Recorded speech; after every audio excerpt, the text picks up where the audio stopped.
Hey guys, I've been getting a bunch of requests to post more Copic coloring videos, so as long as you guys enjoy watching them, I'll keep uploading them. So today I'm going to start with this little teacher Anya image that I stamped with Tuxedo black Memento ink, which I've mentioned in another video. This is my go-to ink for coloring with Copics, onto CC Designs white paper. All the links will be in the sidebar. So as always, I'm starting out with the skin. I always color the skin first, as I find that's the one that you can mess up the most on. It's just up to personal preferences, of course, but I'm starting with E51, and when I put down my first layer, I don't need to make it perfect. Like, it might be a little blotchy and whatnot, but it's going to get blended, so it doesn't matter. And then I'm taking my E51 and just adding a bit of shading with the darker color, just like so. The E51, and then this I'll go back over again with the E50, the lighter color, in a circular motion, just blending the two colors together.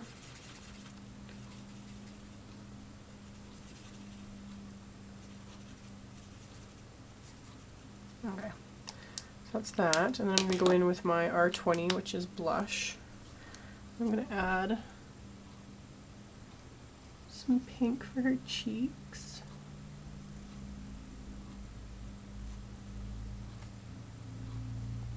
Oh, good enough. Alrighty. And then just to lighten it a bit, I'll quickly go over it again with the E50, just to blend the color a little bit.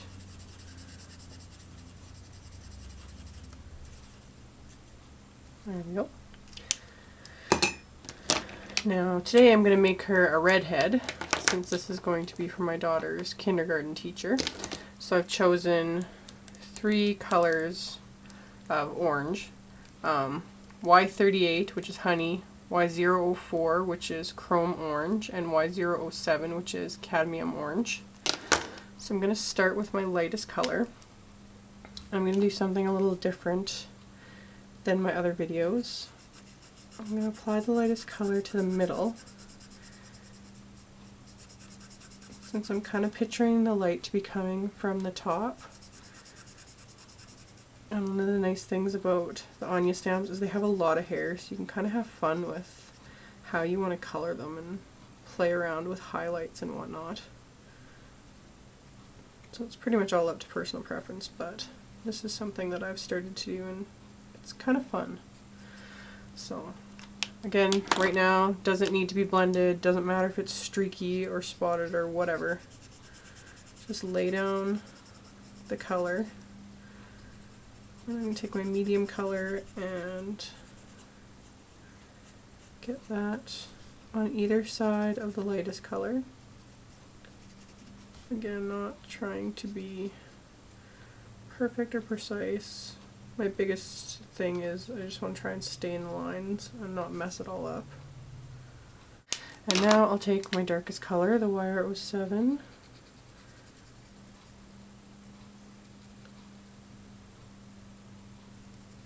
That in there.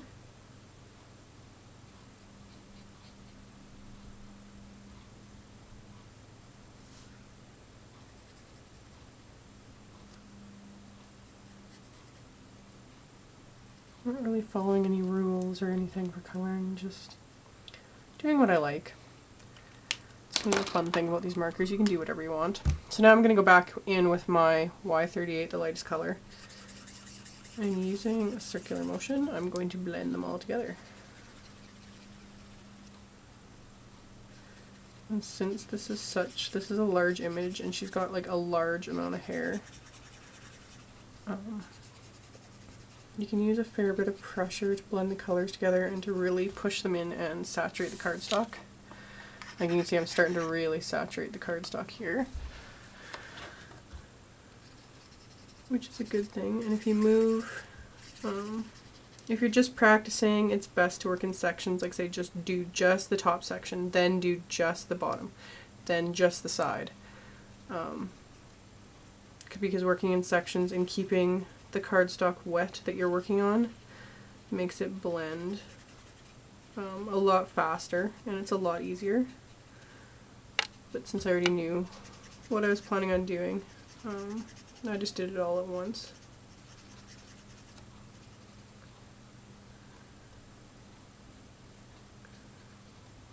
Go in and get it all blended.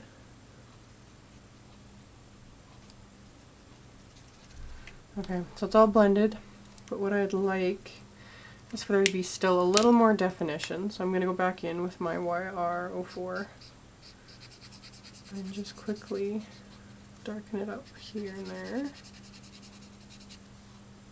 And my YR07.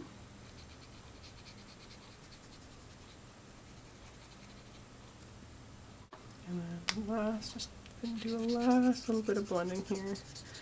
Cardstock is good and saturated now, so it takes hardly any effort.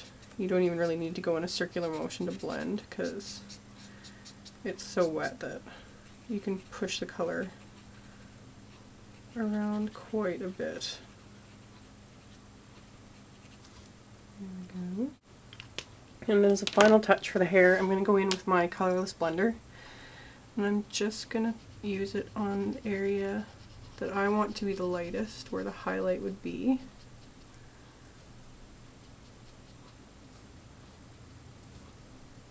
I'm just using a light touch.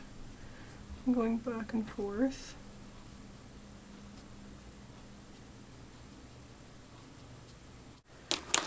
Now for her little vest, I'm going to use BG45.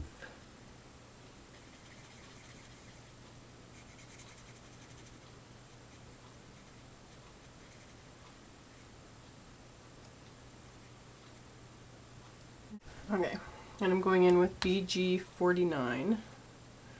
It's my darker color. Personally, I find this a little too dark to blend with the BG45. However, if you blend it really well, it's not too bad. The only thing you gotta be careful with is when you're blending colors that are this far apart. It is possible, but you just need to be careful, because if you saturate the cardstock too much when you're blending, which is quite easy, you're going to push that darker color past the stamped lines. And you can tell as soon as you look under, you can see how saturated you've got the cardstock. And you just got to be careful that you don't apply too much ink when you're blending, because I've done that more times than I can count. And then last but not least, I'm going to do her skirt. This time I'm going to use RV04, which is a pretty hot pink. And then I'm going to go in with RV06, which is just barely darker. So I don't even need to blend them, because they're really close as colors. And then finally, for the last little bit, I'll add some more highlights with my colorless blender. Add a bit of a highlight to the apple, a leaf, and for fun, I'll go over the lines of her skirt with the colorless blender just to push the color around a bit, and just kind of gives it a fun little look. Do something like that.